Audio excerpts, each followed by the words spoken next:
the Energy Ministry says it will facilitate dialogue between the GRTCC, the GPRTU, and the Transport Ministry amid tensions over a proposed 20% fare increase.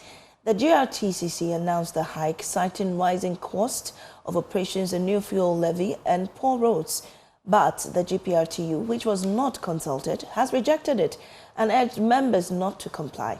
We will hear from the GRTCC shortly, but here's a report on the confusion over Ghana Road Transport Coordinating Council and GPRTU.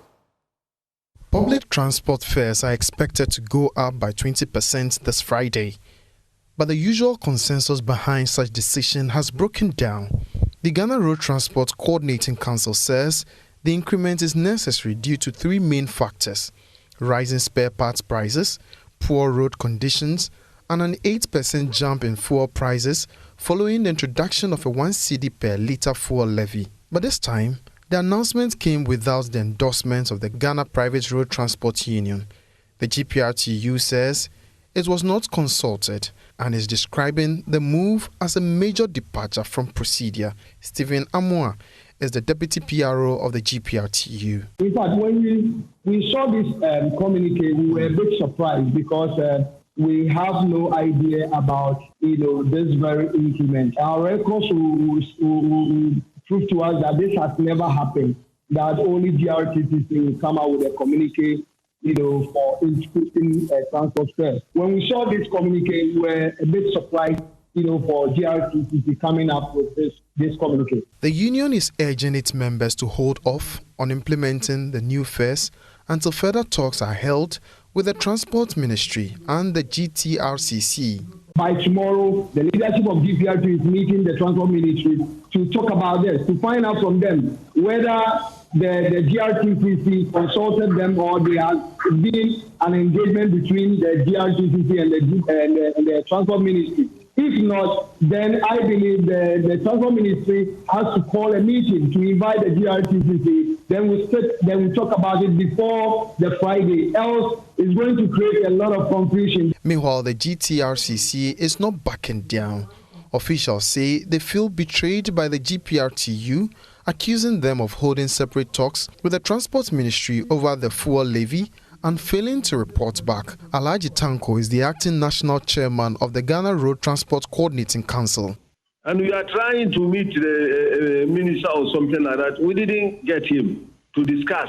Nobody, even when the thing comes, nobody consults us. Oh, this is what is going to come. Government has made his mind to do this. Nobody tells us.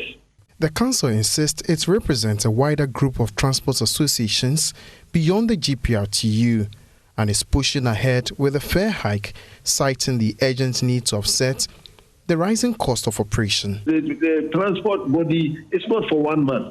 It's not for one association. Because you see, you can get this OA. They are not part of GPRTU. So not the only GPRTUs in the country. But parts of the argument are now being challenged. President of the Ghana Union of Traders Association, Joseph Obeng, says spare part prices have dropped slightly in response to cedi gains. Goods have responded positively to the stability of the local currency. You see, we've told you several times that we also have our own challenges, even though we are transferring some of the gains so far gotten to the consuming public. With Friday's deadline approaching, uncertainty lingers over which fare commuters will be charged and who holds the final say.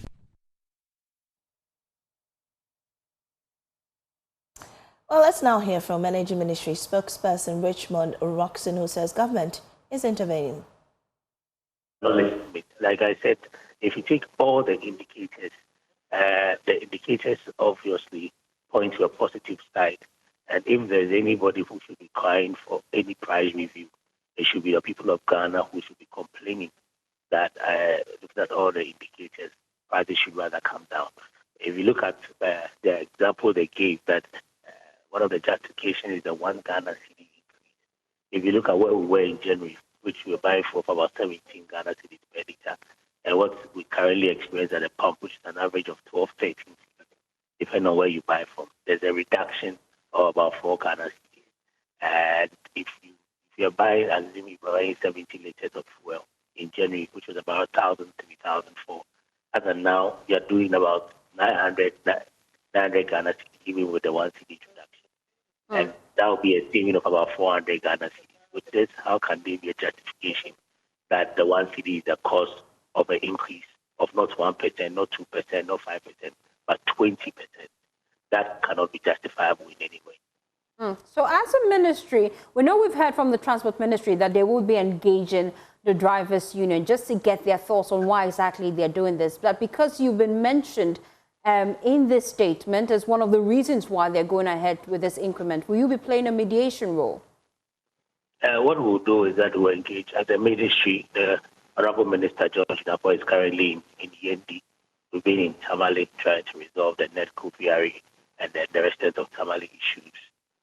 From morning, we've been engaging various stakeholders. We just left END and into another meeting. So once we are back, definitely there will be an engagement to ensure that we find an amicable resolution to